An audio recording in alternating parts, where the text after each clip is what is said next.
Nah, sebelum kita masuk ke dalam pembahasan chapter 244, kita akan mengingat kembali apa yang terjadi pada chapter sebelumnya. Di chapter 243, pertarungan di Markas X berubah menjadi tontonan horor yang disiarkan ke seluruh dunia. Uzuki yang sepenuhnya tenggelam dalam mode Takamuranya menunjukkan kekuatan yang tidak lagi bisa disebut manusia. Di sisi yang lainnya, Akira mencoba melawan dengan perhitungan sempurna, menunggu celah, mencari rute, dan membunuh secara optimal.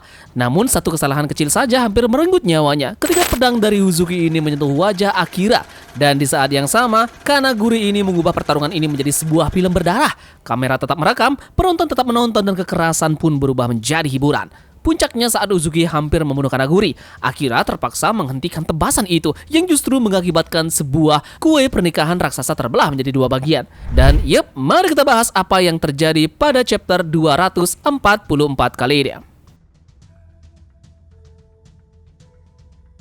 Chapter ini kembali melanjutkan apa yang terjadi pada chapter sebelumnya, di mana saat ini kita melihat Akira yang mati-matian melawan Uzuki dalam mode Takamuranya, yang tentu saja sedang direkam langsung oleh Kanaguri dan disiarkan ke berbagai platform digital yang dilihat oleh semua orang. Kondisi saat ini sedang tidak diuntungkan oleh Akira, karena dia sepertinya sudah mulai memang terdesak melawan anomali dari Uzuki ini, karena memang kalah skill dan juga teknik bertarung. Sementara itu, di satu sisi, pertarungan dari mereka pun terus dilanjutkan dan siaran langsung masih terjadi di internet. Tempat bertarung mereka pun sekarang pindah karena satu serangan dari Uzuki yang dimana mereka berdua kali ini menghancurkan sebuah dinding dan memasuki altar pernikahan dari seseorang. Melihat hal itu, tentu saja para tamu undangan yang ada di pernikahan tersebut terlihat panik akan kejadian yang mengagetkan tersebut. Di satu sisi juga kita melihat kembali reaksi dari Kanaguri yang tampak menikmati pertarungan dari mereka berdua ini, yang menyebutnya ini adalah sebuah cuplikan yang luar biasa dan inilah yang selalu dia inginkan dan juga lakukan. Menyampaikan film dokumenter yang mentah dan kuat langsung kepada penonton.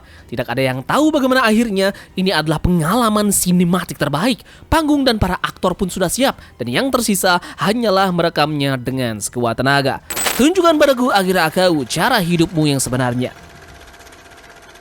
Nah, lokasi bertarung dari mereka kembali berpindah dan sekarang terlihat menuju ke satu titik di mana adanya kuda-kuda mengerikan dari Uzuki yang mengarah ke Akira. Namun, ternyata kuda-kuda tersebut hanyalah kamuflase yang dimana Uzuki nyatanya hanya melompat ke belakang dari Akira. Kemudian langsung terlihat menutup mulut dari Akira dan menjatuhkan tubuh dari wanita tersebut ke tanah. Uzuki pun terlihat menutup mulut Akira dan sontak di sini Akira pun panik dan juga kesal terhadap apa yang sudah dilakukan oleh Uzuki ini.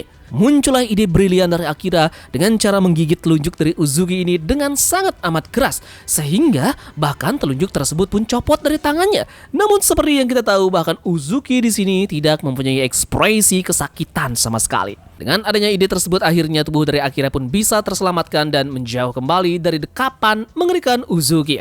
Namun, memang ada harga yang harus dibayar oleh Akira di sini, di mana tentu saja pada pertarungan sebelumnya, Uzuki ini seperti berniat mengincar dan menghancurkan matanya. Dan disinilah saat Akira ini ke dalam posisi lengahnya. Dia langsung dihadiahi sabetan sekali tebas, ini membuat tubuh dari Akira pun terkena telak di bagian dadanya. Orang-orang yang melihat di layar ponsel pun tampak kasihan dengan wanita tersebut. Dan di satu sisi lagi, Kanaguri melihat dengan mata kepalanya sendiri. Akhirnya Akira jatuh tergeletak karena tebasan mengerikan tersebut. Dengan psikopatnya, sang sutradara ini pun ingin Akira bertahan dan kembali melanjutkan pertarungannya walau akhir hayatnya sudah dekat. Akira pun di sini terlihat benar-benar sangat pasrah untuk saat ini. Dan dia terus berbisik di dalam dirinya bahwa dia kedinginan, dia ketakutan, dan dia juga kesakitan, dan dia rasakan ini bercampur aduk menjadi satu dalam pertarungan ini. Namun, lagi-lagi memang jiwa dari Rion memang mengalir di dalam tubuh dari Akira dengan walaupun luka-luka yang dia derita separah itu, dia juga masih belum mau menyerah dan akan bertahan sampai titik darah penghabisan.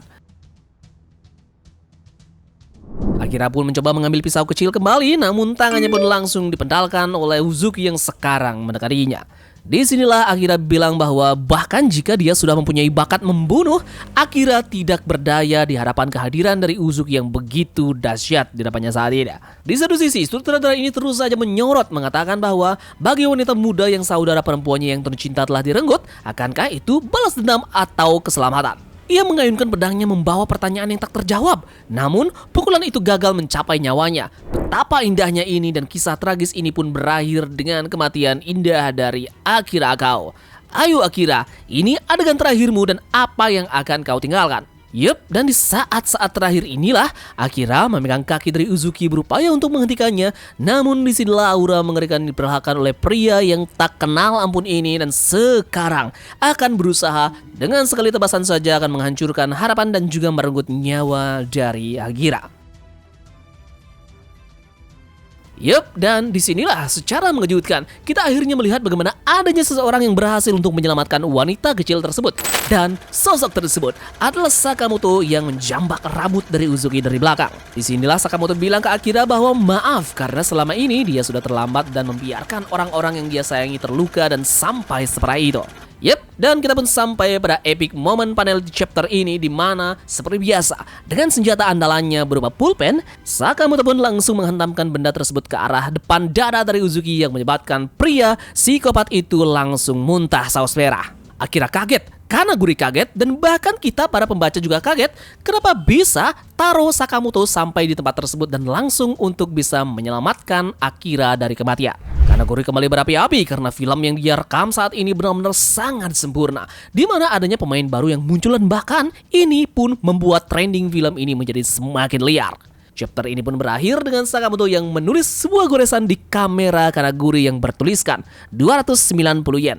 Dia kemudian mempromosikan pulpen tersebut kepada semua orang yang menonton dan broadcasting ke dalam kamera ini bahwa ini persis pulpen khusus untuk mencoret-coret. Untuk membelinya, silahkan kunjungi toko Sakamoto terdekat. Kanaguri kaget sekaget-kagetnya karena bisa-bisanya Taro Sakamoto memasang iklan di filmnya.